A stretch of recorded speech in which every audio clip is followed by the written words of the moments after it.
Well, good morning and welcome to The Brief on eNCA. In collaboration with the Sunday Times, we bring you, as always, fast-paced, in-depth look at the stories shaping your Sunday. I'm Jenna Lebilong. Let's get right into it this morning, and we start here. Now, while around 600,000 motorists wait for their new driving license cards, get this, Transport Department officials were living it up in France. The lead story of today's Sunday Times reveals how members of the Bid Evaluation Committee went to inspect smart card machines in France and the Netherlands that were not even there. It's hard to believe it, but it's on the front page of the Sunday Times. And Sunday Times editor Makhudu Sefara joins us live in studio. Once again, good morning to you. Good morning, good morning. Thank you for having me. It's rough out here, but when we look at that video that we just saw on air, they're living it up in France. Talk us through it. Yeah. It's wine and, you know, all the finer things in life. Yeah, they left here a team of about 7 officials from the Department of Transport going to do what is called an inspection in loco of the machine. And they got there, met with people, but the machine that they were going there to look at how it operates, etc., so that they can come back and do the proper scoring, wasn't in fact in France. You know, it was elsewhere. Then they moved from there to Amsterdam. In the video that the viewers would have seen just now, there's somebody there saying, "Welcome to Amsterdam."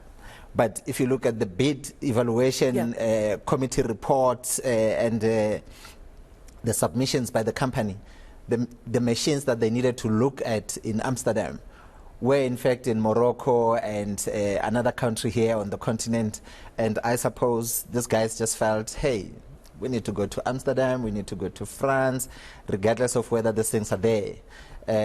But what's more is that when the department started the process of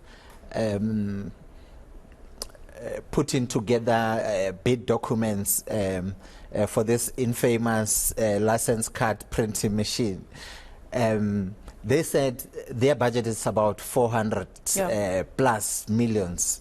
And these guys at the end came in at almost close to $1 billion. And I mean, when you look at that video and you look at many other things, you're left wondering whether the 898 million that we're seeing there is in fact the value of this, or is the value of this machine and other things. It's and these numbers are very, very important. The numbers on your screen right now. By the way, we're talking a lot of money here. While South Africa is grappling with a lot of social ills, we're trying to really twist our rands and cents here. And this is pivotal, this machine, by the way. It is pivotal for our transport industry and economy. Let's talk us through these numbers. Yeah, so essentially at the top there, it's 486 million, the initial value that then ballooned to 898 million, almost 900. And then the machine currently in use is 26, has been in use for 26 years. And 539,000, that's the number for the backlog of cards waiting to be printed. So, you know, you go and make your application and then wait, because this machine, sometimes it works, some other time it doesn't work. 160. That's the number of times that machine has broken down. And if it breaks down because it's the only one we have here, then everything stops. And then they say, yeah, no, you know, we can speak to the Department of Home Affairs, whatever the machine that they're using to print the smart ID cards, you know, that can be used for driver's licenses too. Then you wonder, so why do you need a different machine if sometimes you can use this one? You know, but I mean, these guys don't want to answer any questions. Speaking about answering questions, this delegation, when you were filing this report, your team, what did they say? What was their response to this trip to France? Yeah, no. We reached out to the department. The department said, look, this matter is in court. We don't want to talk about this aspect relating to the trip to France. But the Director General of the department says in court documents that the trip to France was not necessary because the machine was not there. So it is the department itself that's saying, these people who went to France, he, as the DG, doesn't know why they went there, but the authorization of the tender was done by the DG before the current DG. So the current DG is the one who's going to court, who's saying, I don't know why my predecessor signed the documents, etc., etc. But also the leader of the delegation to France in Amsterdam, when we traced her and tried to speak to her, and she says, look, I'm not authorized to speak to members of the media, and I can't speak to you about this matter. Speak to the department. But the department doesn't want to say anything. They're hiding behind, this matter is in court, etc., etc. But the details of what the department's view is on this matter and what the Auditor General has already found, because it was flagged with the Auditor General, those details are available publicly, but the department doesn't want to talk. Well, this is truly indicative, one could argue, of the waste of taxpayers' money, the lack of accountability, the blame shifting that often happens. Yeah. The DG before the current one resigned from the department 2 days before the Auditor General released the report into this matter. And if you understand the processes of the Auditor General, and it is that the Auditor General will release what is called a management letter to say these are the things that we're finding that are problematic, and we need you to respond to the claims that are contained in here. And the department will then proffer whatever explanation. Yeah. But if you look at the current DG, he's saying there's no explanation for this thing. Now, 2 days before the report is put out, that DG who authorized this procurement then says, I'm out. He leaves. The question, of course, flowing from this is going to have to be, now that the DG is not in the department, is out there, but has authorized this thing that has led to this wasteful expenditure, what are the actions that are going to be taken by the Auditor General and other people to recoup the money? And we will be watching that very closely. Absolutely. Well, we're going to take a very quick break. When we do return, we continue to page through the news that matters and affects your world today. Stay with me. We'll be right back.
Welcome back. You're watching The Brief right here on eNCA. Now, the national dialogue hasn't even started, and it's already taking body blows. Former President Kgalema Motlanthe is the latest to withdraw. The Thabo Mbeki Foundation and several others, of course, have already stated that they won't be part of the process, and now there's this blow as well. Your team, you've spoken to Motlanthe. What did he have to say? Yeah, no, he said very, very interesting things. Part of what he says is that while it's easy for people to gather in a room and have conversations, what matters is whether those conversations are meaningful. By that he means, what are the outcomes? What are the key topics you identify, and do you deal with the main issues that are affecting society, and what are the decisions that you take out of that? And not only that, once the decisions are made, how do you follow through with implementation?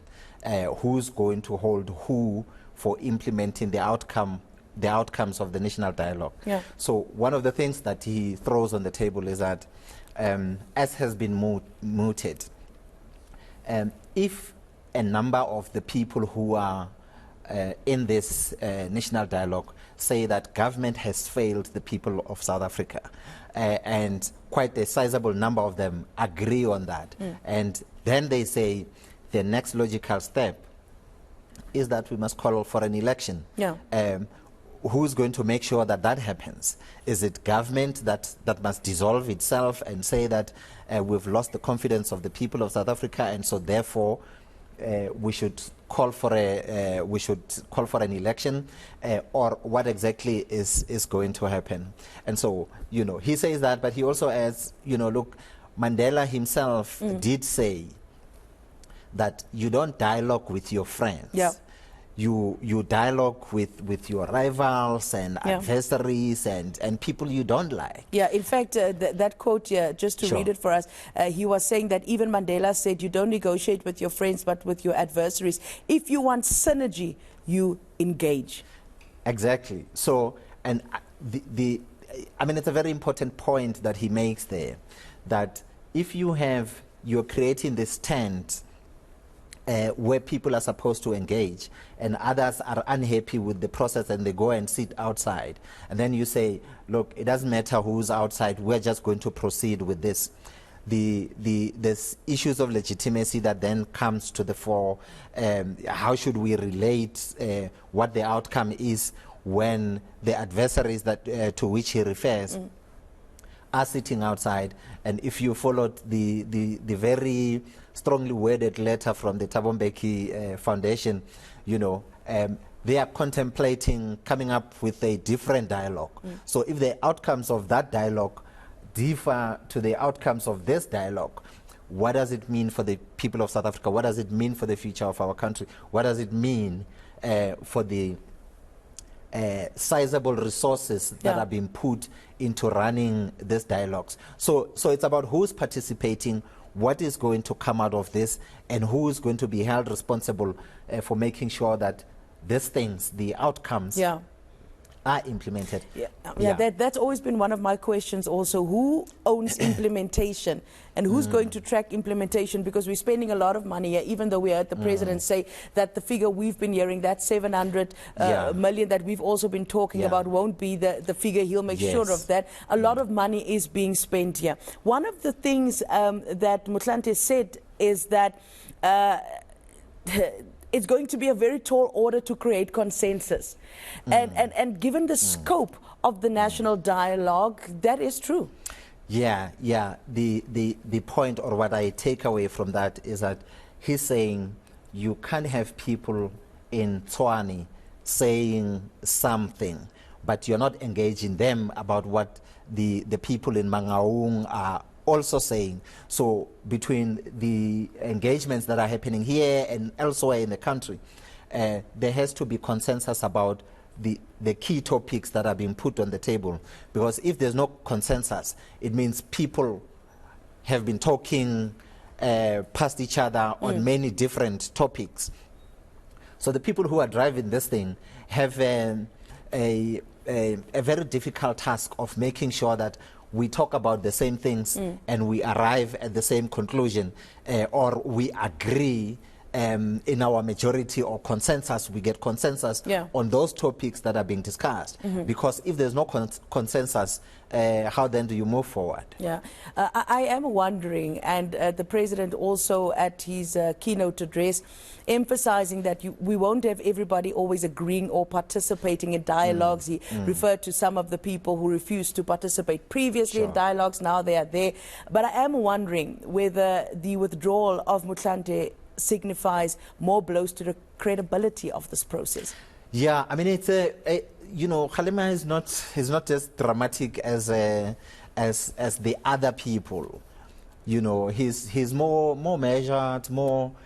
You would expect him to be at the dialogue, and when he looks at it and he feels uncomfortable, you know, it carries a whole lot of weight. So with President Mbeki and President Ramaphosa not agreeing, it is kind of in our context expected, given their history, their political history. Yeah. Now with Kgalema, the you know, his withdrawal and the things that he says there, I mean, it's really concerning. But the counter to that, we put that that question to President Ramaphosa. And in the feedback that he and his office provided, they say, look, this is a South African dialogue. Yeah. So those who choose not to participate, we can't force them. And you know, and this is not about, you know, what your stature in society is and you know, where you are positioned, etc., etc. We must just open this thing. We will reduce the costs. We will go to churches and schools and wherever there's community halls, etc. And where there's sponsorships, we'll get sponsorships. But the idea is to get as many people as it is possible to participate in the dialogue.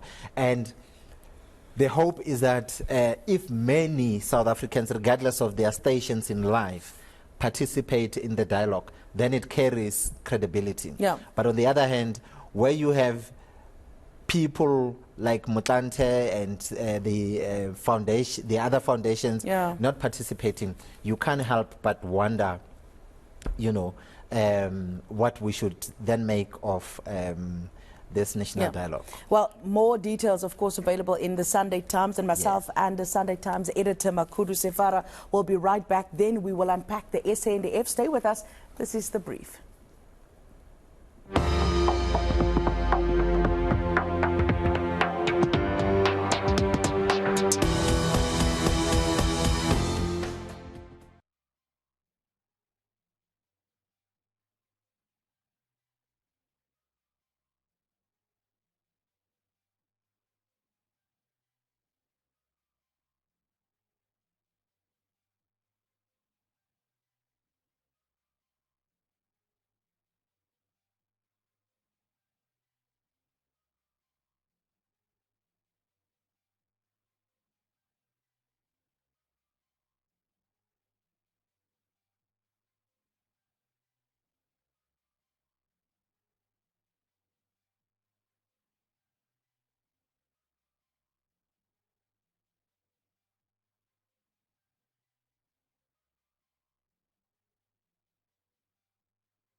on 10 minutes to 9. Thank you for watching The Brief on eNCA. Now, President Cyril Ramaphosa is unlikely to sanction SANDF Chief Rudzani Maphonya. He pledged military and political alignment with Iran. Now, the general is just 4 months to retirement, leading to speculation that he may be asked to leave early. The Sunday Times spoke to Defence Minister Angie Motshekga, who is defending the general, and many of us are very keen to hear what she had to say to you. Yeah, so I mean, this is a very interesting piece in that when the story first broke and we saw the general in Tehran saying, I come here bearing a political message. And it's not for him to talk politics. And then he says, this comes at the best of times. And we know it's the worst of times.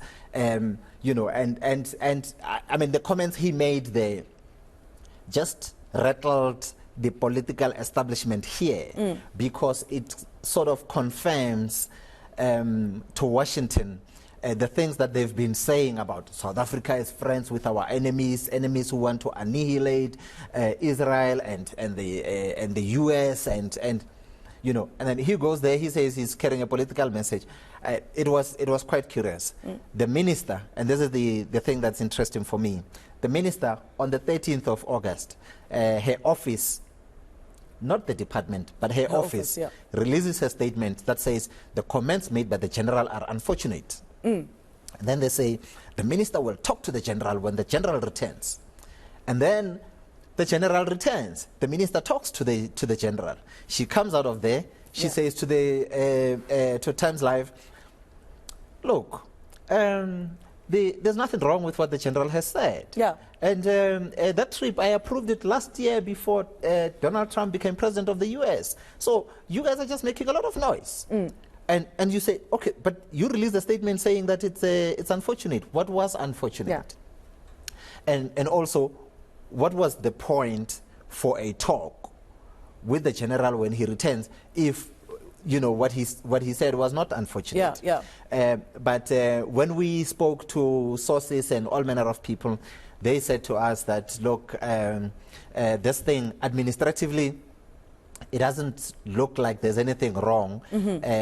But politically, the message that was delivered by the general, you know, just worked to almost sabotage all the trade talks that Pakistan and the Department of Trade and Industry are negotiating with their counterparts in the US to try to mitigate the 30% tariffs that the US has imposed on us. Let me ask you this. I spoke to a defense analyst a little bit earlier, and he's of the opinion that the president should not only take action, perhaps he was saying early retirement against the general. He's of the opinion the president should not only be doing that, but also be taking action against the minister. No, I agree. I also make that point in the it's like the last line of the column that I wrote today. But the point is, why should the minister say that this is unfortunate and then after meeting with the general change her mind? What's the thing that changed her mind? It's inexplicable. There isn't any reason that is available publicly why she did that. I think that the general who is appointed by the president indeed must be howled over the coals by the president about his comments, but also I think that the minister has something to explain to the president about why she, in politics they say flip-flopped, and take us into consideration why she doesn't see anything wrong with the political message that the general has communicated about in Tehran. Final question then. Some experts are saying they don't think that the president will take any action at all. From what you're hearing, why do you think that is? Because administratively the trip is approved. The minister ought to have indicated to the president. Remember, the president released a statement saying the president wasn't aware that the general has went to Iran. Administratively, if the minister has approved, administratively there isn't anything wrong. And also, if you look at what the general has said there, other than I carry a political message, this is what the general does when he moves around the globe, meeting his counterparts in various countries. But he needed to read the room. Yes. Now, if the president must take action against him for not reading the room, it becomes very murky and legal, and it might just end up in court and stuff. And so the president, the sources tell us, is less inclined to want to engage in a thing that's going to lead to courts and all manner of things. Well, we'll have to wait and see what that meeting delivers. Thank you so much once again for your analysis. More details and more stories, of course, available in the Sunday Times for you. On behalf of myself and, of course, Sunday Times editor Makhudu Sefara, we want to appreciate you for watching The Brief. Remember, every Sunday at 8:30 right here on eNCA. Kendall is up next with Newslink. I'll see you tomorrow morning at 9 a.m. Stay with eNCA. God bless Africa.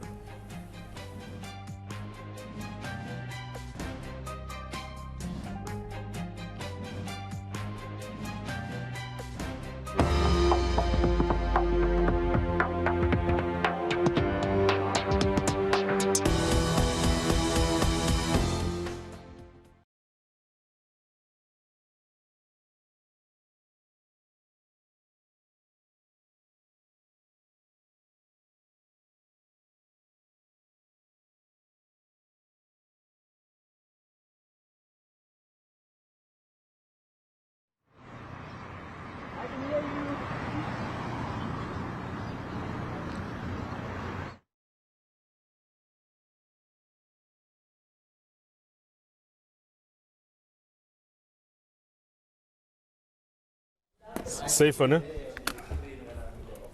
But I'm making it heavier now, aren't I?